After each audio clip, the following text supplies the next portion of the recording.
ইংরেজিতে মাত্র 4টি শব্দ আছে যাদের শেষে ডি ও ইউএস রয়েছে। এই শব্দগুলো হলো ট্রিমেন্ডাস, হরেন্ডাস, স্টুপেন্ডাস, হ্যাজার্ডাস।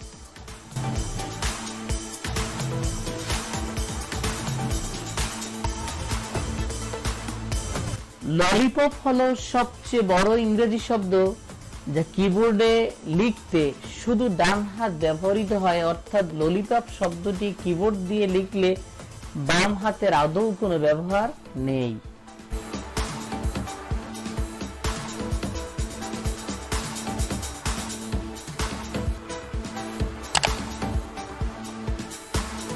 স্ক্র্যাচড হলো এক সিলেবল বিশিষ্ট সবচেয়ে বড় ইংরেজি শব্দ।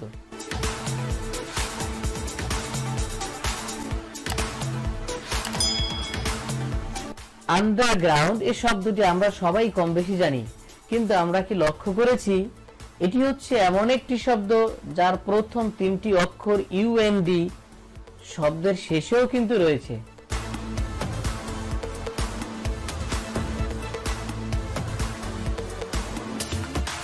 সেট হচ্ছে ইংরেজি একটি শব্দ, আর এই শব্দটির সবচেয়ে বেশি অর্থ রয়েছে।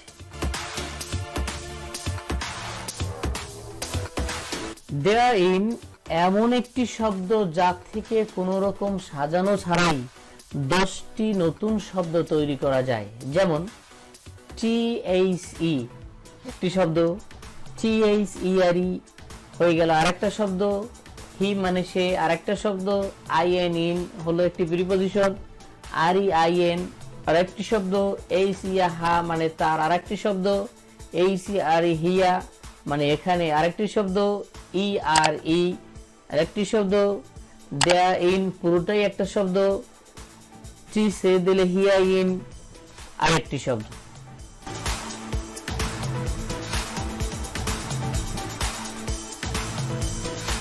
টাইপরাইটার সবচেয়ে বড় ইংরেজি শব্দ যা কিবোর্ড দিয়ে লিখতে গেলে শুধুমাত্র কিবোর্ডের পরের সারি ব্যবহার করতে হয়, অর্থাৎ প্রথম সারির কোনো ব্যবহার নেই।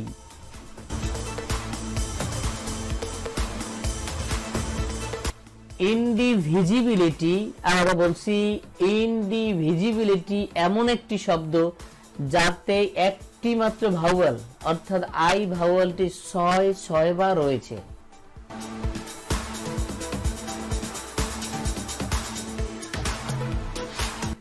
কিউ এটি হচ্ছে একমাত্র একটি ইংরেজি শব্দ যার শেষের 4টা অক্ষর বাদ দিলেও উচ্চারণ কিন্তু একই হবে।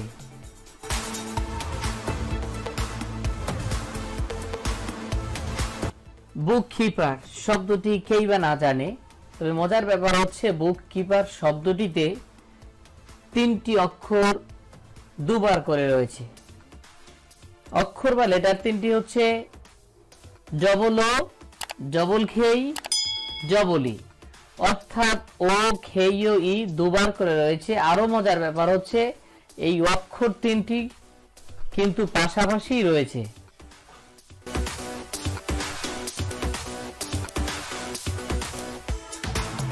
আন্ডার স্টাডি এই শব্দটি কম বেশি সবাই জানে। এটি হচ্ছে এমন একটি শব্দ যে শব্দটিতে 4টি অক্ষর ক্রমানুসারে রয়েছে। অক্ষর 4টি হচ্ছে আর, এস, টি এবং ইউ। সুপ্রিয় শিক্ষার্থী বন্ধুগণ, এখনো যারা আমাদের চ্যানেলটি সাবস্ক্রাইব করেননি, যদি মনে করেন আমাদের ক্লাসগুলো আপনার জন্য দরকার, তাহলে আমাদের চ্যানেলটি সাবস্ক্রাইব করে নিন। আজকের ক্লাসটি ভালো লেগে থাকলে লাইক দিন এবং আপনার প্রিয়জন যাদের এই ক্লাসটি দরকার বলে আপনি মনে করছেন তাদের সাথে শেয়ার করুন। দেখা হবে অন্য কোনো দিন, আবার অন্য কোনো ক্লাসে। সে পর্যন্ত ভালো থাকবেন। ধন্যবাদ সবাইকে।